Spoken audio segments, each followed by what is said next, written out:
وَلَقَدْ يَسَّرْنَا الْقُرْآنَ لِلذِّكْرِ فَهَلْ مِن مُّدَّكِرٍ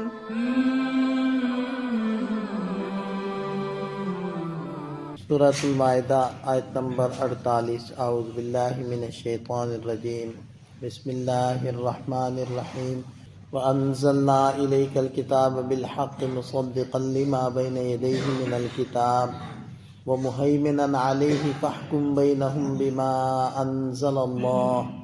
وَلَا تَتَّبِعْ أَهْوَاءَهُمْ عَمَّا جَاءَكَ مِنَ الْحَقِّ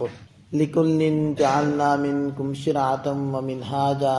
وَلَوْ شَاءَ اللَّهُ لَجَعَلَكُمْ أُمَّةً وَاحِدَةً وَلَكِنْ لِيَبْلُوَكُمْ فِيمَا آتَاكُمْ فَاسْتَبِقُوا الْخَيْرَاتِ إِلَى اللَّهِ مَرْجِعُكُمْ جَمِيعًا فَيُنَبِّئُكُم بِمَا كُنتُمْ فِيهِ تَخْتَلِفُونَ۔ اس سے پہلے یہود کا اور نصارہ کا تذکرہ ہوا، اب یہاں قرآن کریم کا تذکرہ آ رہا ہے، تو ارشاد فرمایا کہ وَأَنزَلْنَا إِلَيْكَ الْكِتَابَ بِالْحَقِّ، ہم نے آپ کی طرف کتاب اتاری جو ٹھیک ٹھیک احکام کو بتاتی ہے۔ مُصَدِّقًا لِمَا بَيْنَ يَدَيْهِ مِنَ الْكِتَابِ، اپنے سے پہلی کتابوں کی تصدیق کرتی ہے۔ جیسے کہ سابقہ جو کتابیں تھیں وہ اپنی سے پہلی کتابوں کی تصدیق کرتی تھی، اسی طرح قرآن کریم بھی اپنی سے پہلی کتابوں کی تصدیق کرتا ہے۔ وَمُهَيْمِنًا عَلَيْهِ، اور ان کتب پر نگہبان ہے، نگران ہے،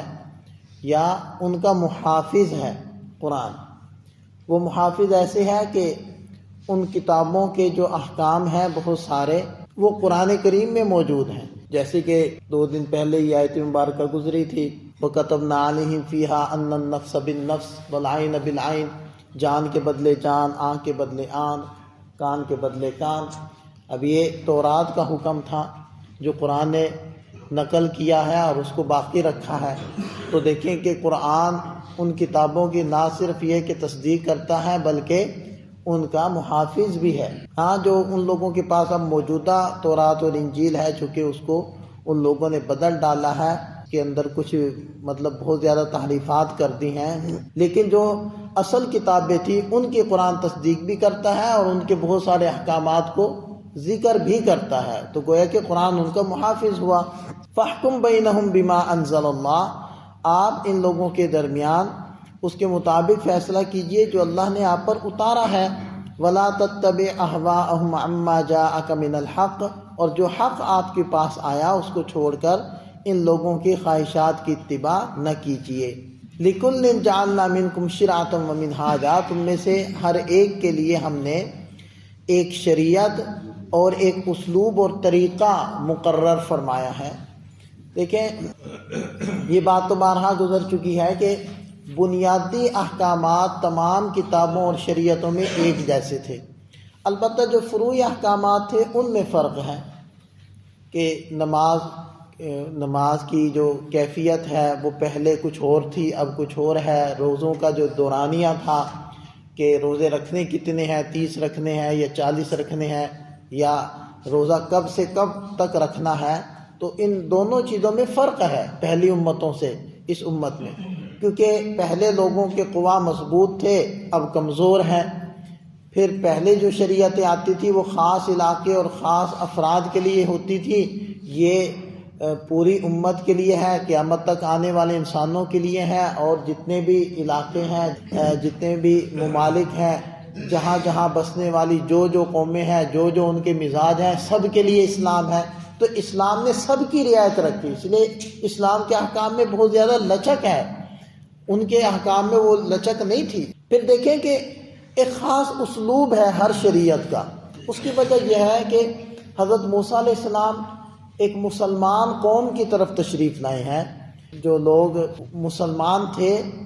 اور فرعون کے ظلم و ستم کا نشانہ بن رہے تھے، ظلم و ستم کی چکی میں پس رہے تھے، تو ان کے احکامات وہاں ان کے مطابق تھے۔ حضرت موسیٰ علیہ السلام نے ان کو اللہ کے احکام سنائے، ان کو فرعون سے اور ان کے ظلم و ستم سے نجات دلائی، وہاں سے ہجرت کی وغیرہ، یہ ساری چیزیں ہوئی ہیں، تو ان کا ایک الگ مزاج ہے۔ حضرت عیسیٰ علیہ السلام جب تشریف لائے تو یہی یہود قوم تھی، انہی کی اصلاح کے لیے حضرت عیسیٰ علیہ السلام تشریف لائے، ان میں علماء کے اندر بگاڑ پیدا ہو چکا تھا، وہ احکام بدل رہے تھے، روپے پیسے لے کر فتوے بدل دیا کرتے تھے، آپس میں بہت زیادہ ان کی ناچاکیاں تھیں اور وہ شریعت کی طرف آنے کے لیے تیار نہیں تھے، سرداریاں بنائی ہوئی تھی۔ تو اس کو حضرت عیسیٰ علیہ السلام نے آ کر توڑا ہے، تو ان کا مزاج اور ان کا طریقہ کار کام کا وہ مختلف تھا۔ حضور نبی کریم صلی اللہ علیہ وسلم تشریف لائے ہیں ایک عرب قوم کی طرف جو مشرک تھے اور ان پڑھ تھے، پڑھنا لکھنا نہیں جانتے تھے، کسی شریعت اور نبی کی اتباع تو دور کی بات ہے، اس کو جانتے بھی نہیں تھے۔ حضرت ابراہیم علیہ السلام کا تذکرہ کرتے تھے لیکن باعتبار نبی کے نہیں، باعتبار جد امجد کے۔ تو وہاں آ کر آپ علیہ السلام نے دعوت اسلام دی ہے، ان کی اصلاح کی ہے، ان کی تربیت کی ہے، ان کو توحید کی طرف لائے ہیں، اور پھر لیظہرہ علی الدین کلی، چونکہ اسلام وہ نہ صرف یہ کہ نفاذ کے لیے آیا ہے بلکہ تمام ادیان پر غلبے کے لیے آیا ہے، اس کے لیے آپ علیہ السلام نے ایک انقلابی جد و جہد کی ہے، ایک ریاست مدینہ کی بنیاد رکھی ہے، وہاں اللہ کے احکام و شریعت کو نافذ کیا ہے، پھر دائم ممالک کے بادشاہان کی طرف خطوط بھیجے ہیں، جنگیں لڑی ہیں، اللہ کے دین کو، اس کے کلمے کو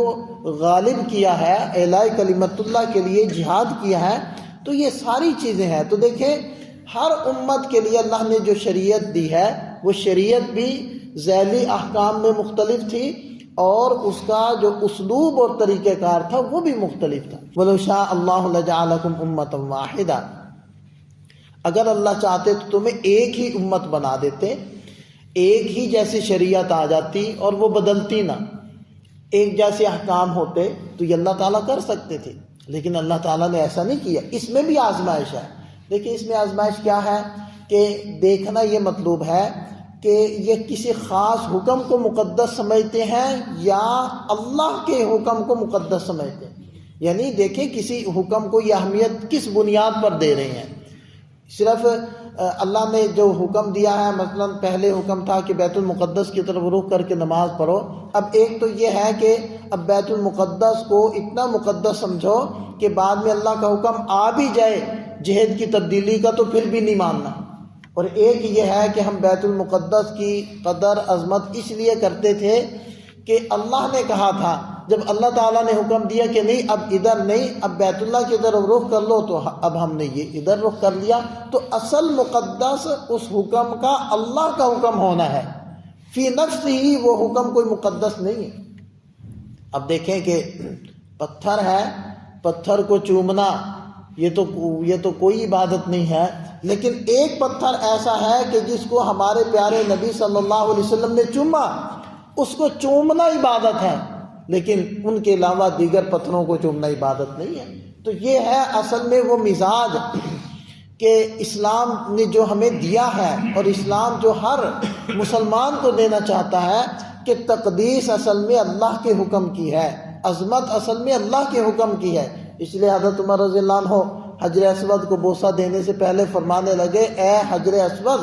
تو صرف پتھر ہے، تو نفع دیتا ہے نہ نقصان دیتا ہے، میں تو صرف تمہیں اس لیے چوم رہا ہوں کہ میں نے اپنے حبیب صلی اللہ علیہ وسلم کو تمہیں چومتے ہوئے دیکھا ہے، اگر ان کو نہ دیکھا ہوتا تو میں تمہیں کبھی نہ چومتا۔ تو یہ ہے وہ مزاج جو اللہ تعالیٰ دینا چاہتے تھے، جو اس امت کو ملا ہے، لیکن پہلے لوگ وہ جو احکام ان کو ملے تھے بس اس کے اوپر ایسے ڈٹ گئے کہ وہ منسوخ بھی ہو گئے تو وہ ان کو چھوڑنے کے لیے تیار نہیں ہے۔ یہ ہے اللہ تعالیٰ بتلا رہے ہیں کہ وَلَوْ شَاءَ اللَّهُ لَجَعَلَكُمْ أُمَّةً وَاحِدَةً، اگر اللہ چاہتے تو ایک ہی امت ہوتی، ایک جیسے احکام ہوتے، نہ بدلتے، نہ تمہاری آزمائش ہوتی، وَلَٰكِن لِيَبْلُوَكُمْ فِي مَا آتَاكُمْ، لیکن اللہ نے جو احکام تمہیں دیے ہیں اللہ تمہیں ان میں آزمانا چاہتے ہیں۔ فَاسْتَبِقُوا الْخَيْرَاتِ، نیکی کے کاموں میں آگے بڑھو، اِلَى اللَّهِ مَرْجِعُكُمْ جَمِيعًا، تم سب نے اللہ کی طرف لوٹ کر جانا ہے۔ فَيُنَبِّئُكُم بِمَا كُنتُمْ فِيهِ تَخْتَلِفُونَ، پھر وہ تمہیں بتلا دے گا جن چیزوں کے بارے میں تم لوگ اختلاف کرتے تھے۔ اللہ تعالی ہمیں سمجھ عطا فرمائے، عمل کی توفیق۔